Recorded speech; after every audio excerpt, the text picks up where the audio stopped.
ایک حدیث میں ہے کہ کعبہ کے سیدھ میں آسمانوں کے اندر ملائک کا کعبہ ہے، اس کا نام ہے بیت المعمور والبیت المعمور۔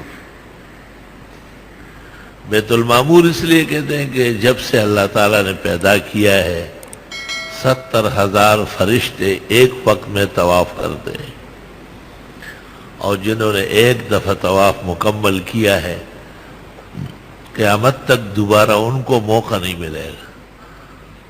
اب اندازہ لگائے کہ فرشتگان خداوندی کتنے زیادہ ہے۔ یہ بھی بحث کی گئی ہے کہ مریں گے یا نہیں، کہ 4 مقرب فرشتے اور 8 حاملان عرش، یہ 12 مستثنیٰ ہے، صرف تغیر آئے گا، تھوڑی دیر کے لیے اس طرح آنکھیں بند ہو جائے گی، بس پھر نئے سرے سے تازہ دم ہو جائیں، یہی موت کافی ہے۔ اور باقی مزید فرشتے الگ تحقیق ان پر تیریان موت ہوگا۔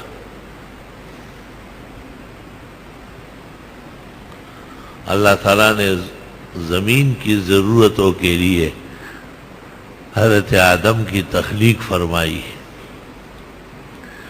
اور کہتے ہیں کہ آدم کو آدم اس لیے کہتے ہیں کہ اس کے جسم کے لیے جو مٹی گوندی جا رہی تھی اس میں پورے عالم کی زمین کے ذرات ڈالے گئے،